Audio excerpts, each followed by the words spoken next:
Hi, everybody. I'm Jay Privman, the national correspondent for Daily Racing Form. Welcome back to Derby Watch, which we haven't done for a long time, but the road has begun for the 2020 Kentucky Derby. Joining me on the road this year will be Marty McGee. Marty becomes the latest in a long line of Joe Hirsch followers, and our little homage to Joe Hirsch is over my shoulder here.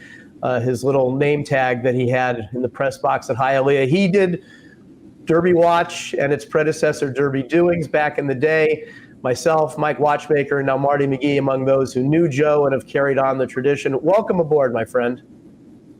Thanks a lot, Jay. You know, I remember it's been like 40 years since I was in the press box at Keeneland. I was still a student writer for the University of Kentucky paper then, and I remember peeking in on Joe Hirsch and his help there. They'd be pounding away on the old typewriters and getting on the information. Joe be on the phone talking to Leroy Jolly or whoever else, and it's quite an honor to follow in his footsteps. His teletype guy, a guy named Jerry Fork there at Keeneland, never got a break because Joe was just pounding out the copy. You know, we're starting right now in mid-February, and we're going once a week, so we'll have 10 or 11 of these. But Joe would start a little bit later, and once he got to Kentucky, though, he was pounding it out 5 or 6 times a day. Horses training in Kentucky, he'd have these lists. Horses training in California, Florida, and all that. So it was really a big deal back then, and hopefully our watchers will think that we're going to give them some information of value too here, Jay. Well, our Derby Watch top 20 list, not only listing all the horses that we currently have as the top contenders, it shows their next likely starts, who rides them, things of that nature. And Marty, just to remind our viewers how this is done, we put together our top 20 list, and then you set the prices on these horses as though this was the 20-horse field for the Kentucky Derby. And right now, your favorite is Tiz the Law, coming off a win in the Holy Bull. You're down in South Florida. You were in attendance for that race. Tell me what you thought of that performance. It must have impressed you to have him as the favorite. Yeah, it really was, Jay. I mean, he really vindicated his performance when he was his loss in his prior start. This is him rolling to the lead over Ete Indian, going about it, switching leads and everything, doing everything right. I know that Barclay Tagg was really happy afterward, as well he should have been. And, you know, having won the Champagne and skipped the Breeders' Cup, it looks like Barclay's in the driver's seat right now. Of course, so many things can change, as we all know, between now and May the 2nd. But at this very moment, it looks like Tiz the Law for Barclay Tagg in the Saratoga Stables. He's the horse to beat in Kentucky Derby 146.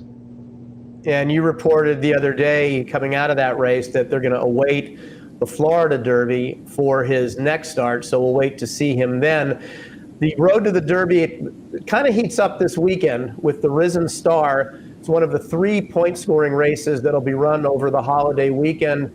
And Marty, these are the first, or the Risen Star split into 2 divisions. It'll be the first of the races that are worth 50 points to the winner, and both these divisions are going to be worth 50 points to the winner. There's 2 horses on our Derby Watch top 20 who were running in the Risen Star, and conveniently, they ended up in different divisions. Let's start with Enforceable, who's coming off a win in the Lecomte Stakes there at Fairgrounds for Mark Cassidy. What did you think of his performance that day?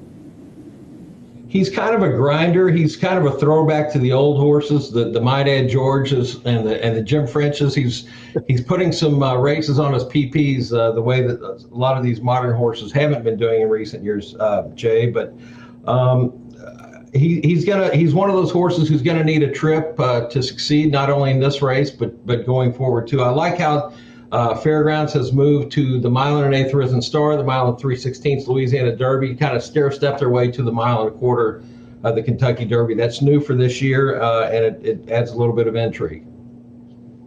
And that's one of the things I wrote about in my Derby Watch story for this week. Mark Cassidy talking about how, specifically for a horse like Enforceable, he really thinks that extra distance is going to help it, both in the Risen Star, which was 1 1/16, as you point out, is now 1 1/8, and then moving on towards the Louisiana Derby, which was 1 1/8, is now 1 and 3/16. The other horse who's going to be running in the Risen Star this weekend in the other division, the one that Enforceable's not in, that's Eno d'Or, who we saw in a couple of big races last fall, the Breeders' Cup Juvenile and the Los Al Futurity.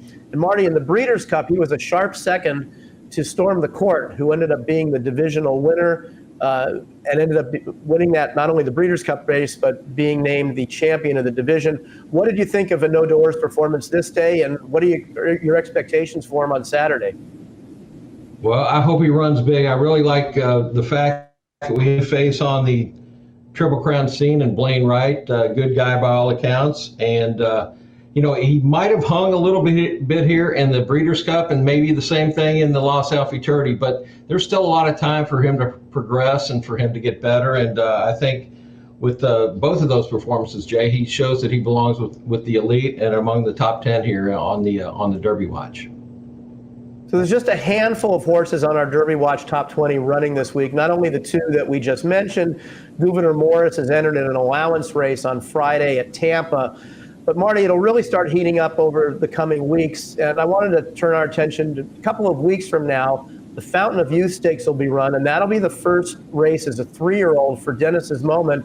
And the last time we saw him, well, he really didn't get a fair chance. That was in the Breeders' Cup Juvenile. We'll take a look at his start of this race.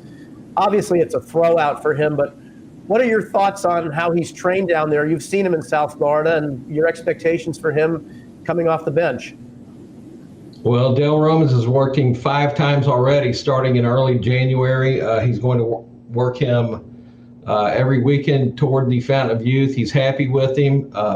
Dale's been down this road before. He hasn't won the Derby yet, but he's trying like crazy. And I like the way he's training. I think that it's a logical kind of break between the Breeders' Cup to the Fountain of Youth to the Florida Derby. They got it all mapped out. Now they just need to have things go their way.